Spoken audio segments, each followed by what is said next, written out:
Fish fry பண்ணுறதுக்கு fish cut பண்ணி அதில் மஞ்சத்தூள், மிளகாத்தூள், உப்பு போட்டு மேரினேட் பண்ணி வச்சுருக்கேன். நான் கொஞ்சமாக தேங்காய் போட்டு மேரினேட் பண்ணி வறுக்க போகிறேன். அதுக்காக கொஞ்சமாக தேங்காய், அதில் கொஞ்சம் சோம்பு போட்டுட்டு லாஸ்ட்டாக கொஞ்சம் சின்ன வெங்காயம், கொஞ்சம் பூண்டு போட்டு நசுக்கி வச்சுருக்கேன். உப்பு, மஞ்சத்தூள், மிளகாத்தூள். இது எப்படி பண்ணலான்னு பார்க்கலாம். தேங்காய் போட்டிருக்கேன். நான் ஆல்ரெடி உப்பு போட்டிருக்கனால இதில் சும்மா தேங்காய்க்கு தேவையான அளவு உப்பு போடுறேன். மஞ்சத்தூள் போடுறேன். மிளகாத்தூள் போட்டு இதை நல்லா பிசைஞ்சிக்கலாம்.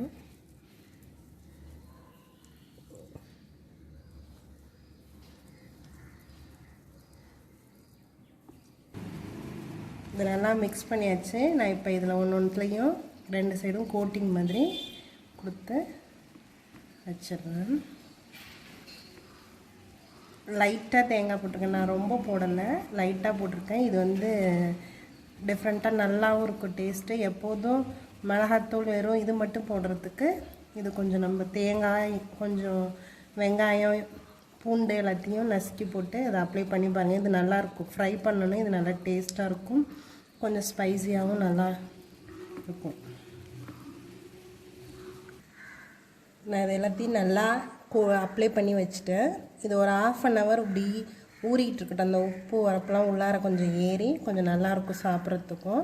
1/2 hour கழித்து இதை பொரிக்கலாம் நம்ம எண்ணெயில் போட்டு. எண்ணெய் காஞ்சிருச்சு. நான் கொஞ்சமாக இதில் பூண்டும் கருவேப்பிலையும் போட்டு சும்மா லைட்டாக ஒரு இது பண்ணிட்டு நான் எடுத்துருவேன். இதே ஃபுல்லாக போட மாட்டேன். அந்த எக்ஸ்ட்ராக்ட் இறங்கணுன்னா இதை நான் தனியாக எடுத்துருவேன். அப்புறம் தான் இந்த எண்ணெயில் ஃபிஷ்ஷை போட்டு நான் வறுக்க போகிறேன். இதை நான் நல்லா ஃப்ரை பண்ணிட்டேன். இதை நான் வெளியில் எடுத்துருவேன். எடுத்துகிட்டு தான் ஃபிஷ்ஷு போட்டு வறுக்க போகிறேன்.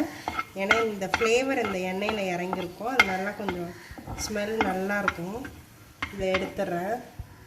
இப்போ நான் ஃபிஷ்ஷை போட போகிறேன். நான் ஷாலோ ஃப்ரை தான் பண்ணுறேன். டீப் ஃப்ரை பண்ணாலும் பண்ணலாம். நான் ஷாலோ ஃப்ரை தான் பண்ணுறேன்.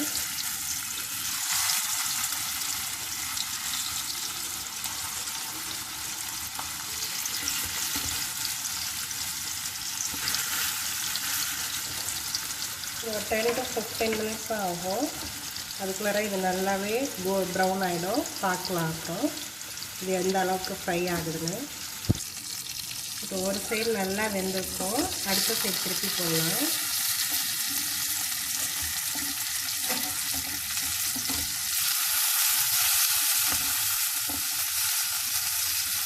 எல்லாத்தையும் இப்போ திருப்பி போட்டிருக்கேன். அடுத்த சைடு எல்லாத்தையும் வெந்தோடனே எப்படி இருக்குன்னு பார்க்கலாம். இது ஒரு நல்லா இந்த சைடில் நல்லா ஃப்ரை ஆகிடுச்சு. இப்போ அந்த சைடு நல்லா ஃப்ரை ஆகும். இப்போ நல்லா மீன் இது ஃப்ரை ஆகிடுச்சு. நல்லா ஃப்ரை ஆகி கோல்டன் ப்ரௌன் கலரில் வந்துடுச்சு.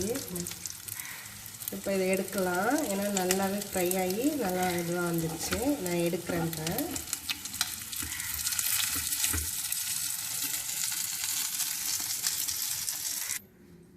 இப்போ எல்லா மீனையும் நம்ம வறுத்து எடுத்தாச்சு. ஃபிஷ் ஃப்ரை நல்ல ப்ரௌனாகவும் வந்திருக்கு. நல்லாயிருக்கும் டேஸ்ட்டு. இது கொஞ்சமாக நம்ம தேங்காய் போட்டிருக்கனால இது நல்லா டேஸ்ட்டாக இருக்கும். குழந்தைங்களுக்கு ரொம்ப பிடிக்கும். ட்ரை பண்ணி பாருங்கள் எல்லாருமே. இந்த ரெசிப்பியை எல்லாருமே ட்ரை பண்ணி பாருங்கள். இந்த ரெசிபி உங்களுக்கு பிடிச்சிருந்துச்சுன்னா உங்களோட ஃப்ரெண்ட்ஸ்க்கும் இந்த வீடியோவை ஷேர் பண்ணுங்கள். எங்களோட சேனலை சப்ஸ்கிரைப் பண்ணுங்கள். தேங்க்யூ ஃபார் வாட்சிங்.